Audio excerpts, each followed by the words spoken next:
Nice Let's job. go to the movies. Yeah. All right.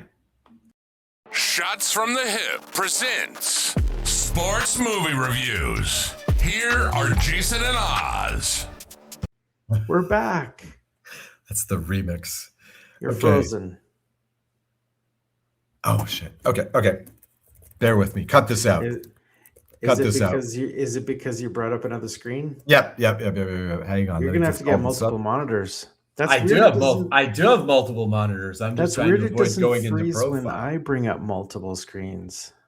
Yeah, well, I blame it on the Hungarian internet. Okay, how about now? Am I back? Yes, you're back. Looks like I'm on delay, but I am back. Okay, so yes. All right, here we go. White Men Can't Jump. I love this movie. This is another Ken Shelton movie. Really establishes himself as the great, sports movie screenwriter. Okay.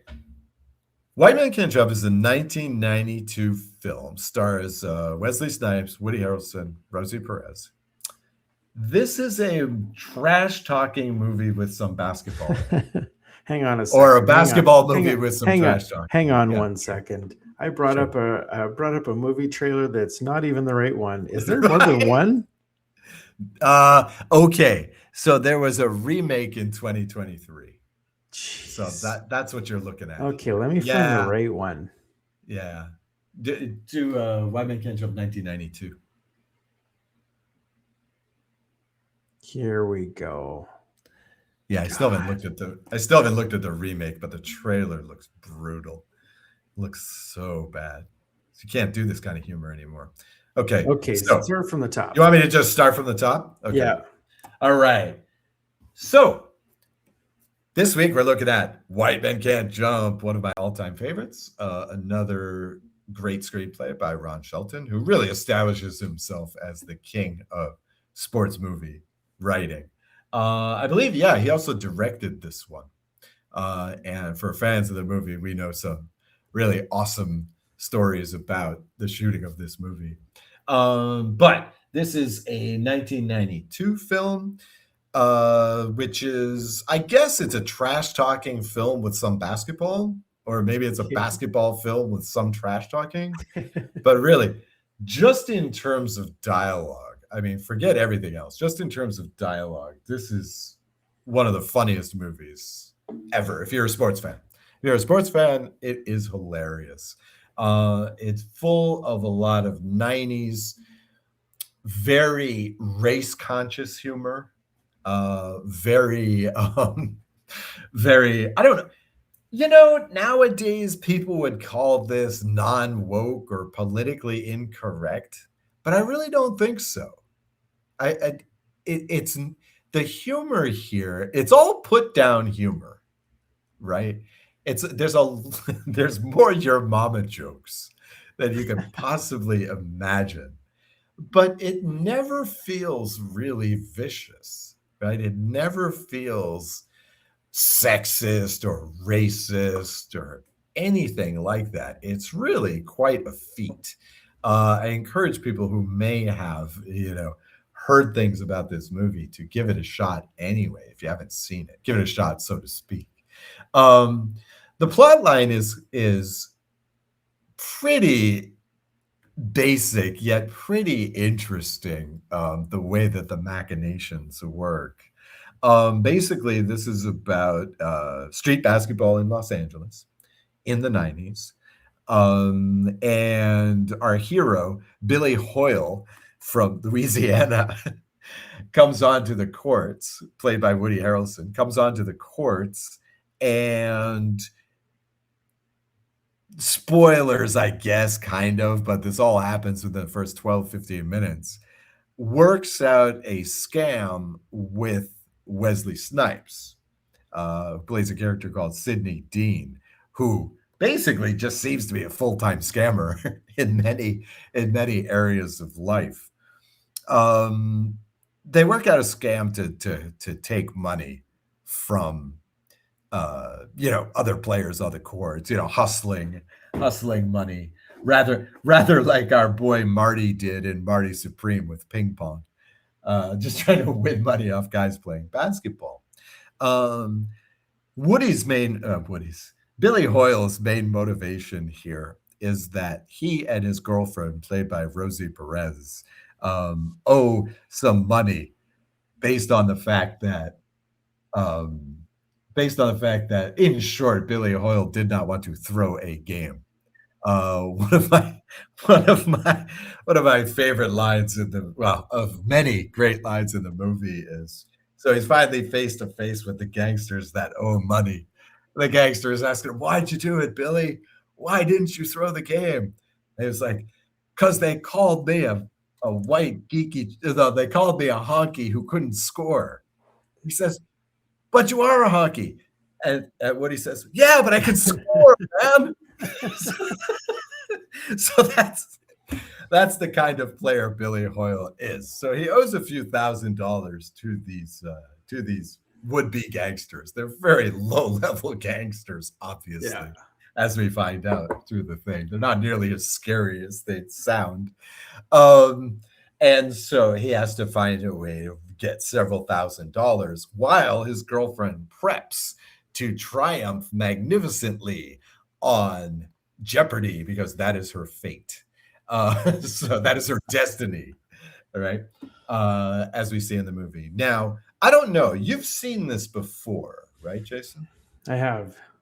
Yes. Okay. So probably not for a while. I go back to this like 2 or 3 times a year. I just love this movie so much. So what were your impressions, if you can remember, from then and your impressions now? How did you like White Men Can't Jump? Well, unfortunately, I wasn't able to watch it this time because the feed that you sent me that I tried watching it on, it kept doing this weird thing where it would kind of skip ahead to different parts of the show, and the lips wouldn't match, and it was really hard to watch. But I do remember watching this for the first time back in 1992, and I love this movie because this movie came out in 1992, which was a time when I was a fan of Woody Harrelson because I used to watch Cheers and I loved him in Cheers. I was a fan of Wesley Snipes because I loved him in Major League. Major League, yeah. And I was a fan of Rosie Perez because I watched her on 21 Jump Street and in Living Color. So I was a fan of all 3 of these actors. Oh, wow. So in this movie, Do the Right Thing. Do the Right Thing. Yeah. She's just 3 years off of Do the Right Thing in this movie. Yeah, so when this movie came out, I was excited, and I remember watching this with my buddy way back when, and we loved this movie. The comedy in it, the hijinks, the trash talking is just incredible. The trash talking is the best part of the movie, obviously. Oh, of course. Of course. It's an excellent. The first 12 minutes, 15 minutes of this film, when we're just introducing characters, there is what? Okay, so there's 2 drives. No, we see 3 drives in a 3-on-3 game. Okay, so we see 3 shots. And we see basically a game of horse, right? That's it. The rest is all smack talk. I mean, they spend, again, literally 14 of the first 15 minutes is trash talk. It's awesome for this. It is awesome. I keep trying to because my daughter fancies herself a champion of trash talk. Yeah, I keep trying to get her to watch this movie. I was just watch the first 15 minutes, right? There's some great Your Mama jokes. She loves Your Mama jokes. There's some great Your Mama jokes in there, but unfortunately she's a Gen Z. So life only started in year 2000, so she won't watch this film, but yeah, the dialogue in this movie. Now, what I don't remember from this movie was I think Rosie Perez's character does in fact get on Jeopardy, right? Yep. I don't remember if she wins or not. Oh, well, I shouldn't give a spoiler then. I guess you'll have to watch it, folks, to figure out what happens. Yeah. Well, I'm sorry that the feed was bad, Jason. For anybody else, it's available on Tubi. TUBI, which is just the off-brand Pluto TV. But yeah, you can get it for free there. I'm So gonna go watch it again on Tubi. yeah, it's a fast watch.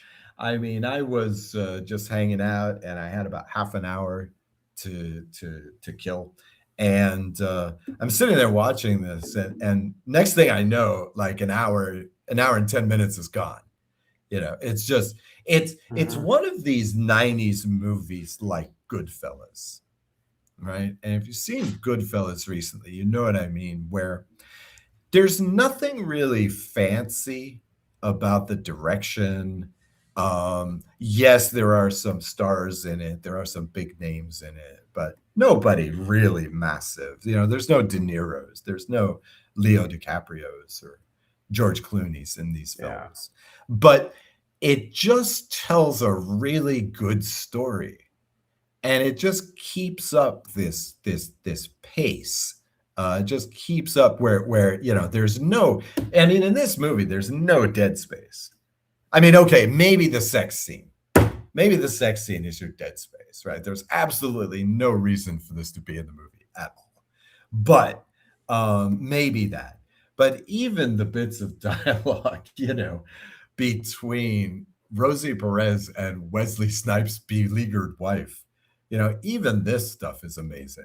They're just it's almost Seinfeldian that most of this movie, people are talking about nothing, but it's Mhm. so funny. It's Mhm. just so good. There's not a wasted line in this movie. And it just keeps you into it. It's pretty short. The basketball scenes look great.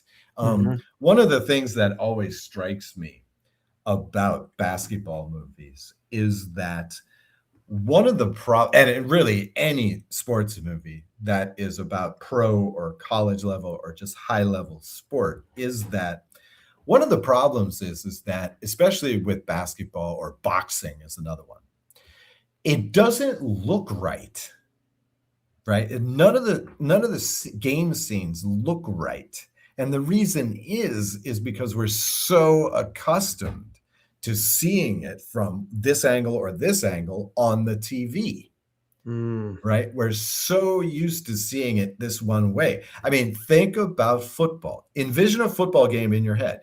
Okay, I'm sure you just imagine the starting block with the guys lined up, and you might not even see the corners because they're Yeah. playing so far back, right? Yeah. There you go. That's the way we're used to seeing a football movie. But you do a street ball movie, you can shoot this any way you want, right? You Mhm. can do weird angles and stuff. It'll look Yeah. fine. Yeah. That's Now, a there's good not point. too much fancy camera work in this, but the basketball scenes are compelling as hell. I mean, you barely notice that Wesley Snipes can't really play basketball. you know, I mean, it's done so well. And basically, I was talking a little bit about them shooting this movie. Basically, it was a similar situation to A League of Their Own, where those who have ever been on a movie set know that it's 2 hours of standing around waiting to do a 2-minute scene. Mhm. Well, if you're doing a sports movie like this, hey, you're just playing hoops in the meantime. Yeah. And some of the extras in this movie, some of the guys with few lines in this movie are former basketball players. Marcus Johnson, most famously, is in this movie. He played for the Bucks for a long while in the '80s. He's in this movie, and it's just great because you're just sitting around, you're just sitting shooting it around. And a lot of times, a lot of these scenes in this movie are just, they just shot them while they were playing. Mhm. They just had some extra reel from the pickup games, more or less, in the B-roll. movie, right? So yeah, I mean, these guys were just sitting there, just like Tom Hanks and the girls in League of Their Own. There's hours a day just playing ball, hours a day just messing around. Like, one wonders how much trash they were really talking. One wonders how much of this dialogue was created spontaneously. And in the pickup games, Ron Shelton himself was playing. Yeah, he was playing when he wasn't, like, doing technical stuff Yeah, as a why not? director. Yeah, sure. I mean, like it must have been really cool. And so there's this feeling of just organic filmmaking. There's this feeling of spontaneity that you Mhm. can't really get in a movie like Blue Chips, or as we saw at the program. You can't, it doesn't look right in those games. We're not used to seeing it at this level, of play. So it's a really quick watch, really fun, amazing soundtrack. Again, every time I watch this, it's like every song is awesome in this soundtrack. So White Man Can't Jump, 5 stars. Excellent. 5 stars. One of my favorites. One of my favorites. Definitely the best one that we've reviewed so far. Oh, probably. Yeah. Although Marty Supreme was really good. Marty Supreme was quite a movie. That was a good one. I'm just thinking about what I'm gonna. Oh, I know what I'm doing next week. Yep.